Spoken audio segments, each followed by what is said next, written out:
خپل د طرفه او د خپل تنظیم د طرفه امن پښتو ادبي جرګه منصبدار له طرفه طارق وداس صاحب ته په پنځم کتاب سړیږي باندې مبارکي وایم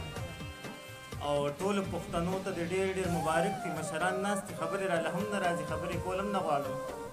ځکه د دې مشرانو مخکې زموږ مثال د ډیوې دی، دا مشران سپوږمۍ دي. نو د سپوږمۍ او د ډیوې تاسو ته بیا ښه اندازه لګي. عزیز کاکا او انور کاکا ته بخیر علي هم وایم او یو خپل یو څو شعرونه به ووایم چې شراب شراب سړی دی پرې مین یم، شراب شراب سړی دی پې مین یم، عذاب عذاب سړی دی پې مین یم او ښایست یې هره پاڼه کې ټوکېږي، ښایست یې هره پاڼه کې ټوکېږي، کتاب کتاب سړی دی پرې مین یم. یو غزل ویم چې بلها اختیار مزه کا د چا په کار مزه کا، بلها اختیار مزه کا د چا په کار مزه کا، زندگی دغسې یار د چا نظار مزه کا، او چې مرور شي نو بیا مینت د یار مزه کا، او په زړه دننه ساتل راز د خپل یار مزه کا، او د محفلونو منځ کې د محفلونو منځ کې رباب ستار مزه کا،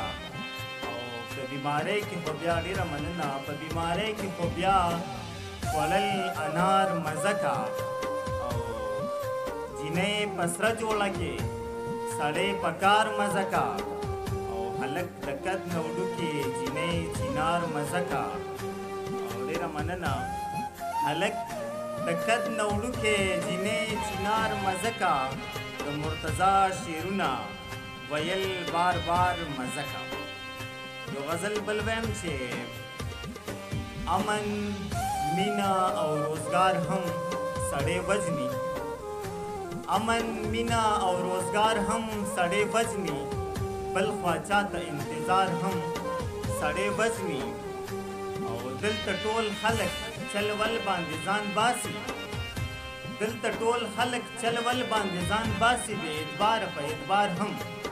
سړی وژني، او مال راوړی که زمرم که پاتې کېږم، مال راوړی که زمرم که پاتې کېږم، نو دا یو دانه انار هم سړی وژني. ډېره مننه. مال راوړی که زمرم که پاتې کېږم، نو دا یو دانه انار هم سړی وژني، او دلته هېڅوک د چا رزق نیوی نشي،